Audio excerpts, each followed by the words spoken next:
بسم الله الرحمن الرحيم. وما أرسلنا من قبلك إلا رجالا نوحي إليهم فاسألوا أهل الذكر إن كنتم لا تعلمون. کوئی سوال جواب ہو تو خدمت میں حاضر ہیں. آج تھوڑا درس لمبا بھی ہو گیا، معذرت چاہتے ہیں اس کے لیے.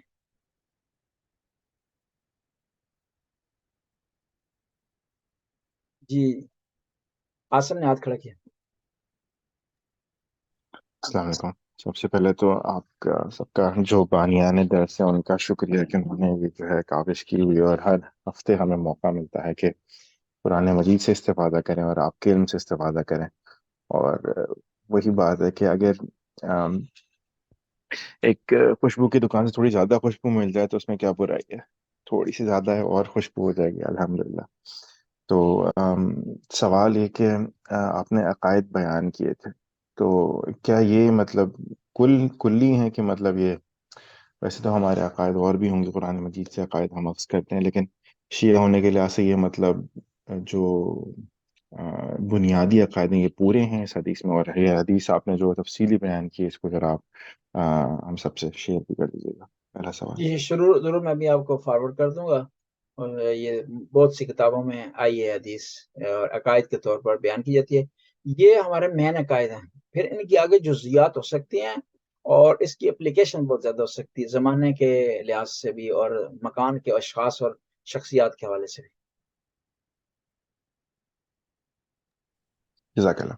دوسرا سوال آپ نے وہ کیا بتایا تھا کہ وہ قسم کو پورا کرنے کا، تو جب پورا کریں تو اس کے اندر واللہ باللہ یا اس طرح کچھ آپ نے بتایا تھا.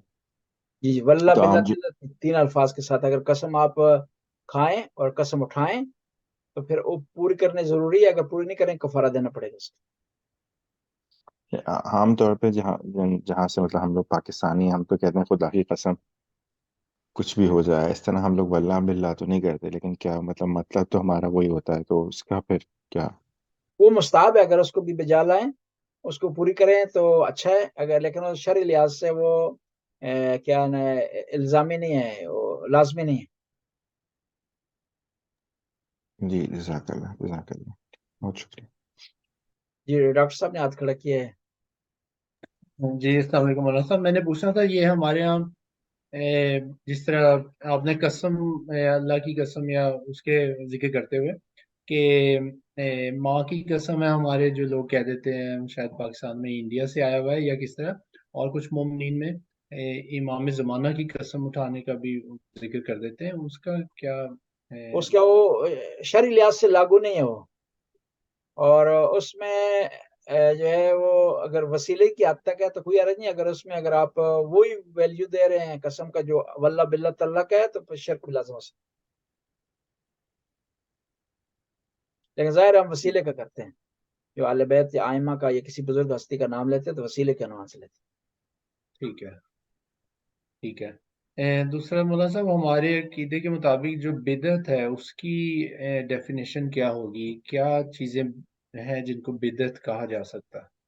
بدعت جو ہے وہ مین تو اس کی تعریف یہ ہے کہ جو چیز اسلام میں نہ ہو اب اسلام میں داخل کر دیں، اور اس کے شریعت سے تعلق ہو، اور وہ ہمارے عقائد سے احکام سے ٹکراری ہو، ان کے مخالف ہو.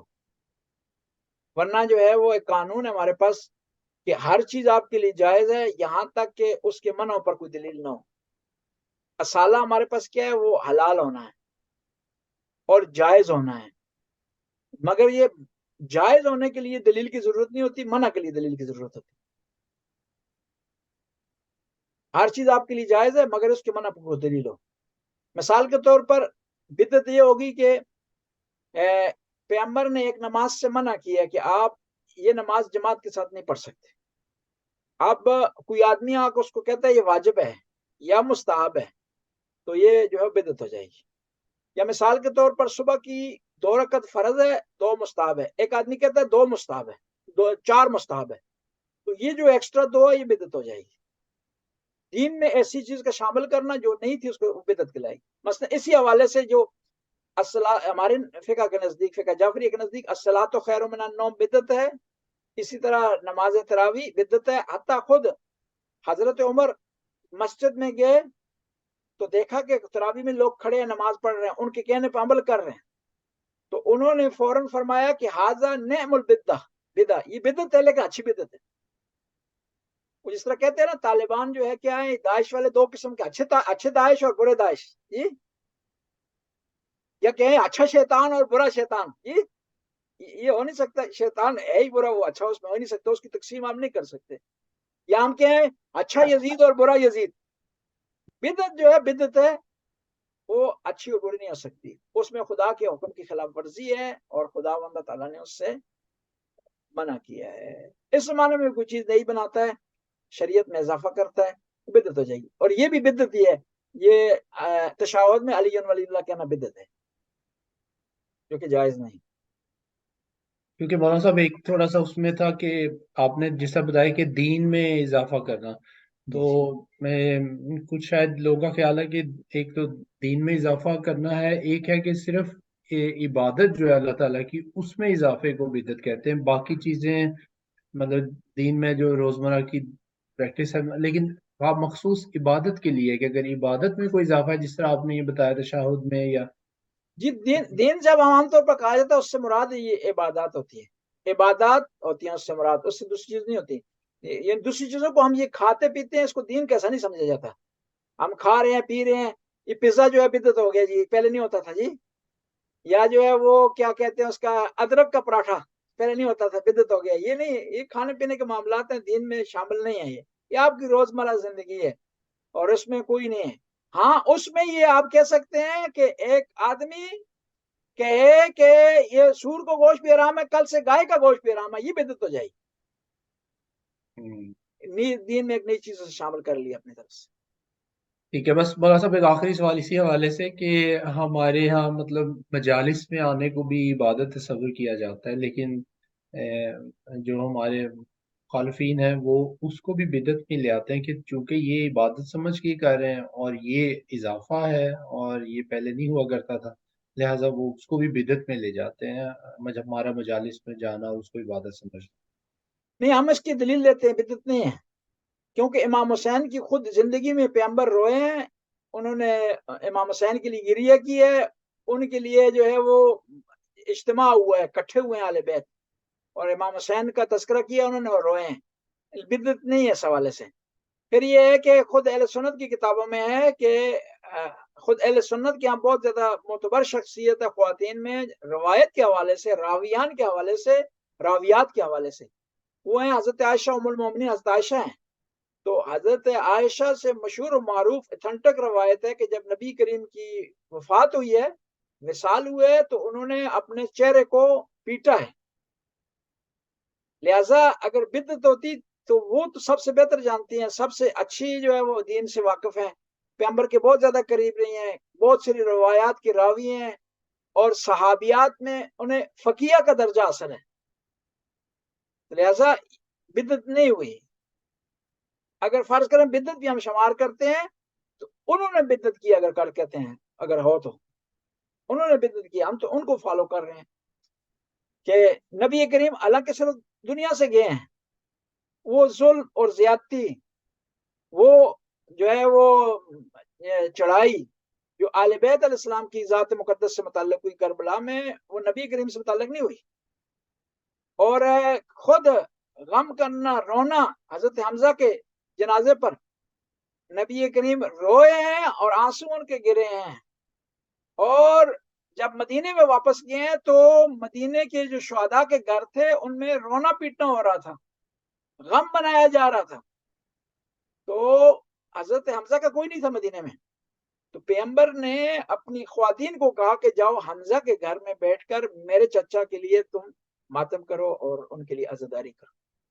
یعنی غم منانا یہ جائز ہے. اب غم کی مختلف کیفیتیں ہوتی ہیں, جس طرح عبادت ہے, نماز پڑھنی واجب ہے, ایک تیز پڑھتا ہے, ایک آستہ پڑھتا ہے, جو کھڑا ہو سکتا ہے کھڑا ہو کر پڑھتا ہے, جو کھڑا نہیں ہو سکتا بیٹھ کر پڑھتا ہے, کچھ لوگ لیٹ کر پڑھتے ہیں, کوئی عربی لہجے میں پڑھتے ہیں, کوئی فارسی لہجے میں پڑھتے ہیں, کوئی پاکستانی لہجے میں پڑھتے ہیں, کوئی مختلف لہجوں میں پڑھتے ہیں, مختلف انداز سے پڑھتے ہیں, لیکن سارے نماز پڑھتے ہیں.